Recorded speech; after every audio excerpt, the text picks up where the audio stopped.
Selamat pagi semuanya. Jumpa lagi video kali ini. Gua akan membahas tentang Portugal di World Cup 2022. Ya, langsung saja kita bahas. Sekarang dipegang pelatih oleh Fernando Santos. Ini salah satu pelatih lama juga di Portugal. Ya, jadi selama dilatih oleh Fernando Santos, Portugal itu naik di posisi 9. Yang tahun 2017 kemarin kalau nggak salah mereka berada di peringkat kedua FIFA. Sekarang mereka di peringkat ke-9. Satu pencapaian yang bagus karena Portugal ini merupakan salah satu tim kambing hitam. Karena Portugal mereka tidak mempunyai satu track record yang bagus, tapi mereka adalah kambing hitam di setiap pertandingan, di setiap laga bergengsi. Seperti Euro, World Cup, mereka juga salah satu menjadi kambing hitam.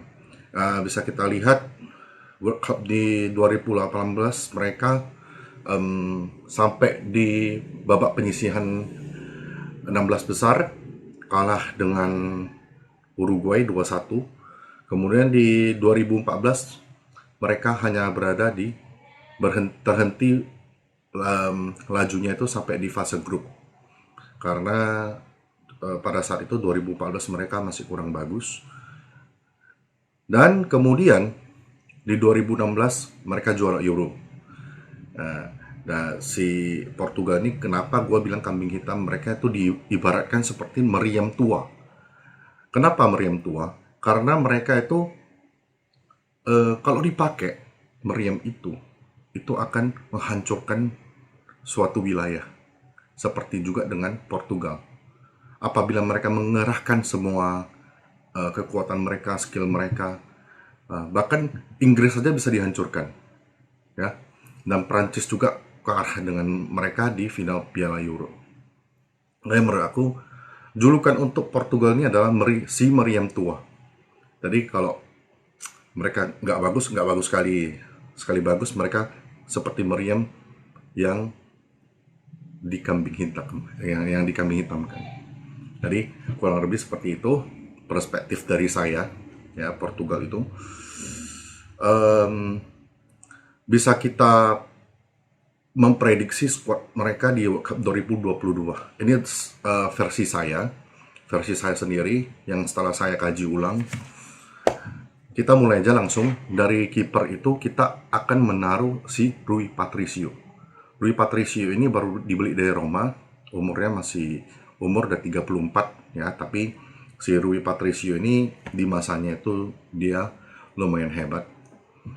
Clean sheet-nya banyak juga ya. Jadi menurut saya pantas si Rui Patricio ini memegang cap kiper. Oke, kemudian ada 4 pilihan back. Sebelumnya saya kasih tahu dulu, Portugal itu menurut saya, versi saya itu 4-3-3. Kenapa 4-3-3? Karena mereka memiliki tengah yang bagus, pemain-pemain tengah yang bagus, dan pemain-pemain depan yang bagus juga. Jadi di back itu saya menaruh si Diego Dalot sebelah kiri. Diego Dalot dalam 1-2 tahun ini bagus. Dari MU dipinjam ke AC Milan. Di AC Milan dia bermain di atas rata-rata, kemudian dipulangkan kembali ke MU dan dipakai sebagai cadangan. Jadi dia saya lihat beberapa pertandingan dia super sub juga, bisa supply bola, bisa membantu penyerangan sayap kiri. Si Dalot ini nggak terlalu cepat, nggak terlalu skillful, tapi dia mempunyai satu crossing, satu fighting spirit yang bagus. Ya.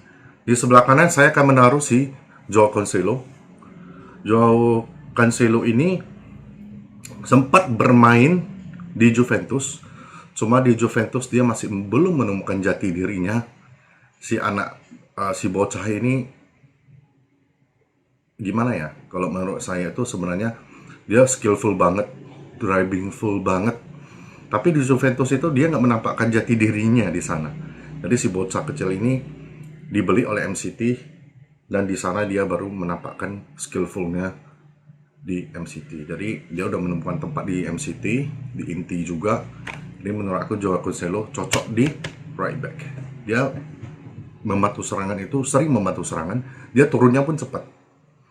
Memang kadang ada sedikit apanya ya, si Joao Cancelo ini ada angin-anginnya juga. Cumanya ya menurut aku dia mempunyai tubuh yang kecil tapi gesit gitu. Di dua tengah saya menaruh Ruben Dias sama si Danilo Pereira. Si Ruben Dias kita udah tahu di MCT dia udah bagus, bisa mencetak gol, bola atasnya bagus, ya, dan body balance-nya juga bagus. Si Ruben Dias nggak usah diragukan lagi. Si Danilo Pereira juga lumayan bagus, nggak terlalu bagus dengan Ruben Dias, tapi kalau mereka diduetkan itu ya mudah-mudahan menjadi duet sejati di Portugal. Kita geser ke pemain tengah. 3 pemain tengah yang saya prediksikan ya. Itu ada Bernardo Silva. Dia juga bermain di MCT. Bernardo Silva bisa membantu penyerangan, bisa mencetak gol. Ya, Bernardo Silva ini shooting luar kotak penaltinya itu sangat bagus sekali, terarah. Dan dia cepat turun untuk membantu pertahanan. Si Bernardo Silva ini agak spesial orangnya. Ya, kemudian si Bruno Fernandes. Bruno Fernandes ini adalah karismatik dari Portugal. Pemain karismatik ini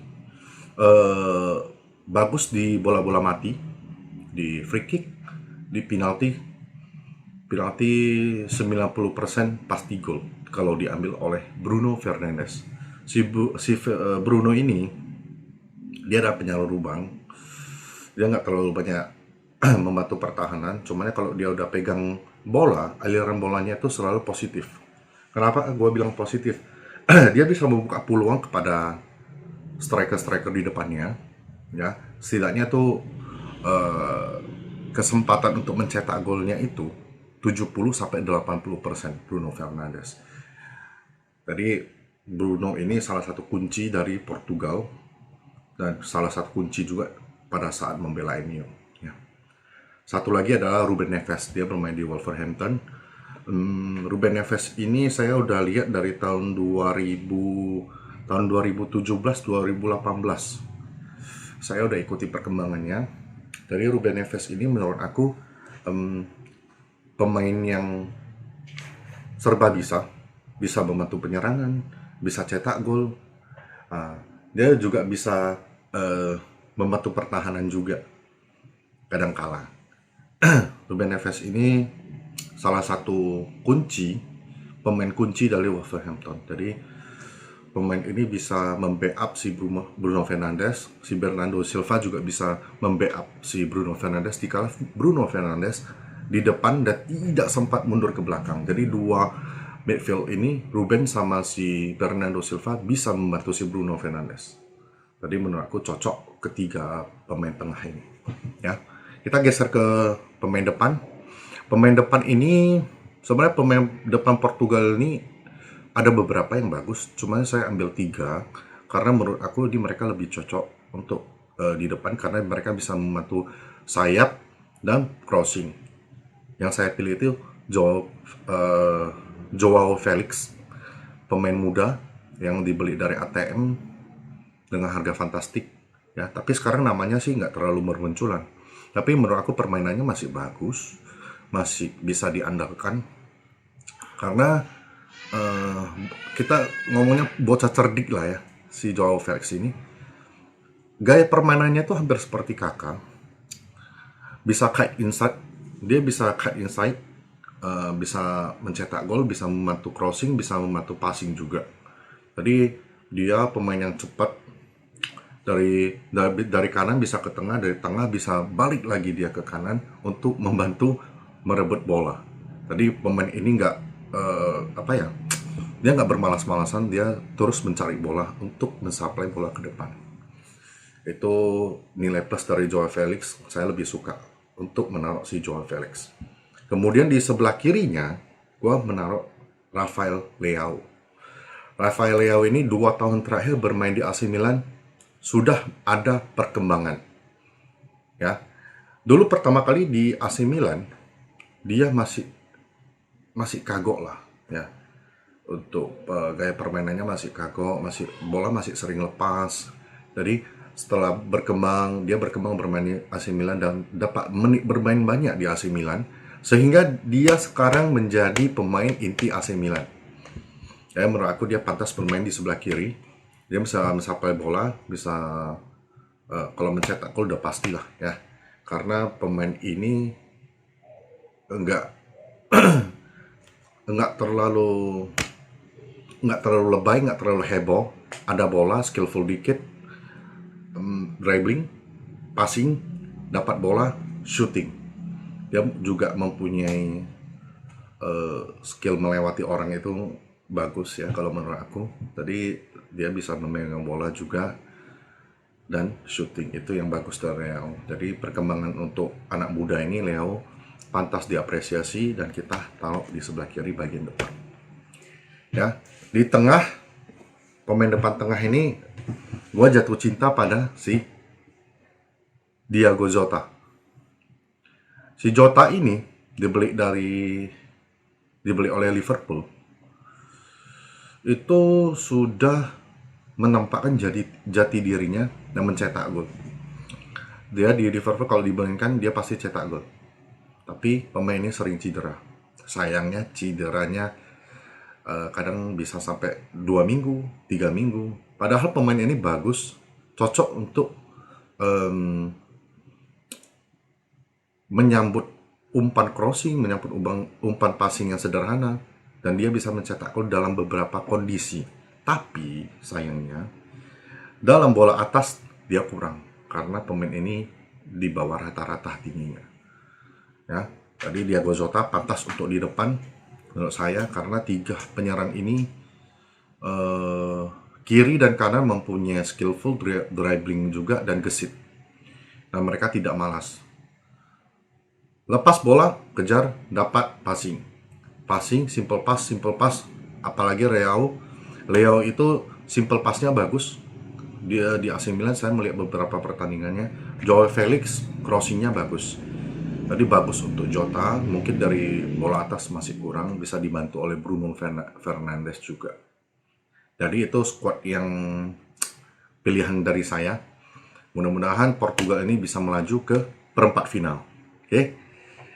Saya prediksi bakal ke perempat final sejauh itu. Kemudian ada beberapa pemain juga yang dipanggil seperti Cristiano Ronaldo, Pepe, itu yang pemain yang udah tuwek-tuwek ya, udah tua, tapi masih bisa lah super sub bagi Portugal. Ada Renato Sanchez yang kian hari mulai bagus permainannya, sempat dibeli, kayaknya dia dibeli oleh PSG deh. Ya, si Rafa Silva juga bagus, Andre Silva juga bagus, dia bisa menjadi alternatif buat pelatihnya juga. Karena Cristiano Ronaldo itu, mereka beruntung mempunyai Cristiano Ronaldo karena Cristiano Ronaldo ini adalah penyemangat bagi klub. Ya. Dan dulu video kali ini untuk pembahasan Portugal. Bagi fans Portugal, kita doakan bisa lebih dari perempat final. Tapi menurut saya Portugal langkahnya berada di perempat final. Oke. Sekian video kali ini. Untuk pembahasan lainnya kita akan lanjut ke video berikutnya. Apabila ada saran untuk klub apa yang kita bahas, kasih saran dan komen di bawah. Oke?